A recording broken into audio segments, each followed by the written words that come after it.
Rahul Gandhi vote चोरी का मामला लगातार उठा रहे थे। लगातार उन्होंने 3 प्रेस कॉन्फ्रेंसेस की और सबसे पहली प्रेस कॉन्फ्रेंस जो उन्होंने 7 अगस्त को की उसमें कर्नाटक की महादेवपुरा सीट का जिक्र किया और उसके बाद जो अगली प्रेस कॉन्फ्रेंस की उसमें आलंद सीट पर वोट चोरी को लेकर बड़ा खुलासा किया था।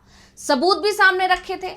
कांग्रेस नेता ने कहा था कि आलंद में बीजेपी की तरफ से 6000 लोगों के नाम वोटिंग लिस्ट से काटने की कोशिश की गई।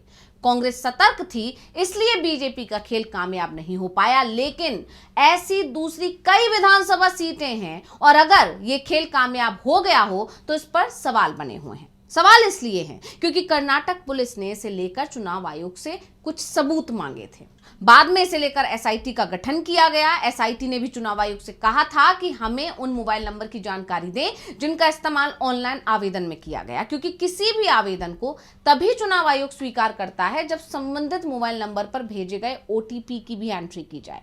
चुनाव आयोग से आईपी एड्रेस भी मांगा जिससे ये सब खेल कहां से हो रहा है उसकी भी जानकारी मिल सके, लेकिन आयोग ने किसी भी तरह की कोई मदद नहीं की। और अब एसआईटी ने अपनी जांच में एक बड़ा खुलासा कर दिया है। बताया है कि पूरा खेल कैसे खेला जा रहा है और इसके तार कहां कहां से जुड़े हुए हैं। तो आज हम अपनी स्पेशल रिपोर्ट में इसी को लेकर करने जा रहे हैं बात, और क्या हुआ है वो बड़ा खुलासा, इस पर करेंगे चर्चा। नमस्कार, मैं हूं अंशिता। आलंद मामले में राहुल गांधी ने क्या आरोप लगाए थे, सबसे पहले हम इसके बारे में आपको बताते हैं।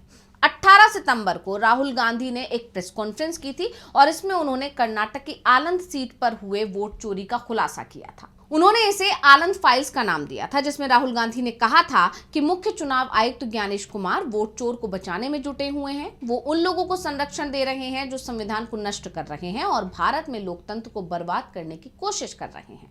क्या कुछ बोले थे राहुल, एक बार सुनिए। तो हमारी डिमांड है, ज्ञानेश कुमार जी, आप अपना काम कीजिए। आपने ओथ लिया है, आप हिंदुस्तान के चीफ इलेक्शन कमिश्नर हैं। आपसे कर्नाटक की सीआईडी सबूत मांग रही है।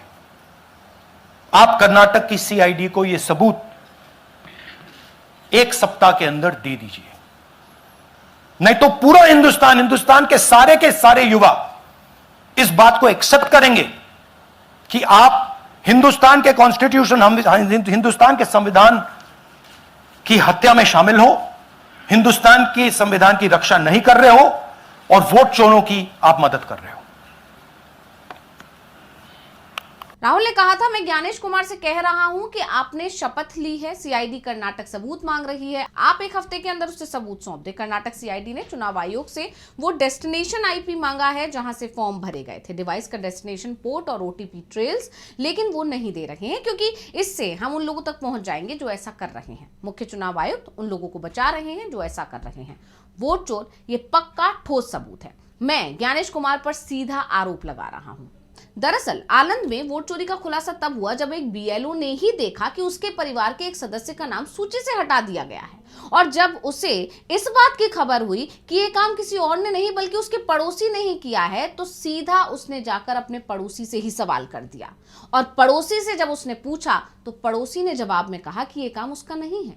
और इसके बाद जांच शुरू हुई। तो जब जांच में पता चला कि मामला 1 वोट का नहीं है बल्कि 6000 वोटों का है, और अब इस मामले में सीआईडी के एसआईटी ने एक बड़ा खुलासा कर दिया है, जिसको देखकर कहा गया है कि इस पूरे काम में अमेरिका की कंपनी की भी मदद ली गई है। एसआईटी की जांच के दौरान पता चला कि दिसंबर 2022 से फरवरी 2023 के बीच जब कर्नाटक में मतदाता सूचियों का संक्षिप्त पुनरीक्षण का काम चल रहा था, सैकड़ों मतदाताओं के नाम वोटिंग लिस्ट से हटाने के लिए ऑनलाइन भेजे गए थे। इसके लिए जिन 72 मोबाइल नंबरों का इस्तेमाल किया गया था उन पर चुनाव आयोग की तरफ से ओटीपी भी भेजे गए थे, और ये 72 फोन नंबर 17 राज्यों में रहने वाले ऐसे लोगों के थे जिन्हें चुनाव आयोग की सेवाओं को उपयोग करने के लिए अपने नंबरों के दुरुपयोग के बारे में पता ही नहीं था। एसआईटी की जांच में पता चला वोट चोरी के लिए अमेरिकी वेबसाइट एसएमएस अलर्ट से वर्चुअल सिम कार्ड का इस्तेमाल किया गया। इसके सहारे ओटीपी को बाईपास किया गया, जिससे मतदाताओं के नाम अवैध रूप से हटाने में कोई रुकावट ना पड़े। एसआईटी का दावा है कि जांच के दौरान उसे 13 नवंबर को पश्चिम बंगाल के नादिया जिले से वापी आद्या नाम के युवक को गिरफ्तार किया, जिसने इस बारे में जानकारी दी। एसआईटी अब अमेरिकी वेबसाइट से जानकारी लेने के लिए पारस्परिक कानूनी सहायता संधि के तहत अमेरिकी अधिकारियों को अनुरोध भेजेगी। एसआईटी की जांच में पता चला कि एसएमएस अलर्ट, जो एक सेवा के रूप में ओटीपी बेचता है, उसने भारत में वास्तविक नंबरों के लिए वर्चुअल सिम का उपयोग करके ओटीपी एकत्र किए और उन्हें भारत में बापी आद्या द्वारा संचालित otpbazaar.com नामक वेबसाइट पर भेज दिया। और इसके बाद बापी आद्या ने कथित तौर पर इन नंबरों और ओटीपी को कलबुर्गी स्थित डेटा सेंटर को भेज दिया, जिसका इस्तेमाल चुनाव आयोग की सेवाओं तक अवैध पहुंच प्राप्त करने के लिए किया गया। एसआईटी ने यह भी पाया है कि otpbazaar.com ने हर ओटीपी के लिए कलबुर्गी डेटा सेंटर ऑपरेटर के बैंक खाते से 700 रुपए काट लिए थे।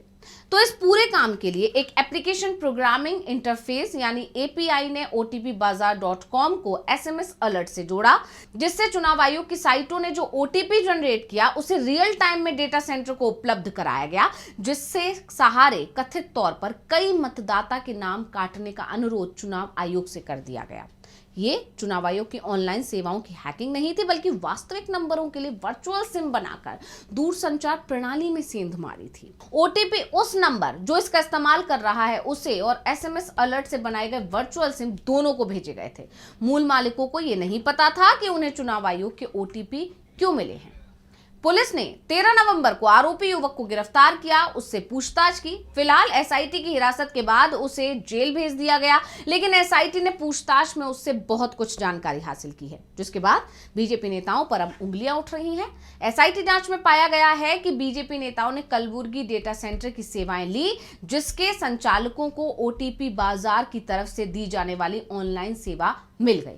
अब राहुल गांधी की तरफ से जब इस मामले को उठाया गया तो उसके बाद चुनाव आयोग की तरफ से कहा गया कि उनसे अब ऑनलाइन सेवाओं तक पहुंचने के लिए आधार सक्षम ओटीपी प्रमाणीकरण प्रणाली शुरू की है, जबकि इससे पहले जो पंजीकरण प्रणाली थी यानी जो रजिस्ट्रेशन की प्रणाली थी वो फोन नंबर पर आधारित हुआ करती थी, जिसका आनंद मामले में गलत इस्तेमाल हुआ। यानी अब चुनाव आयोग ने जिस प्रणाली का इस्तेमाल किया है उसमें आधार नंबर देना पड़ता है और आधार कार्ड से जो मोबाइल नंबर जुड़ा होता है ओटीपी उस नंबर पर जाता है। ऐसे में अगर कोई व्यक्ति वर्चुअल मोबाइल नंबर जनरेट भी कर लेता है तो भी वो आसानी से ओटीपी तक पहुंच नहीं पाएगा।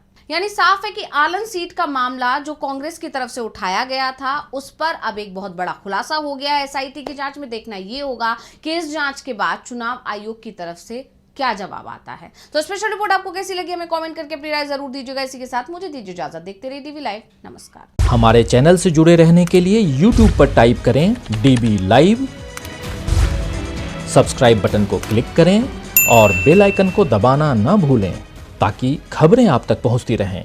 देखते रहिए डीबी लाइव, क्योंकि यहाँ हैं खबरें लगातार।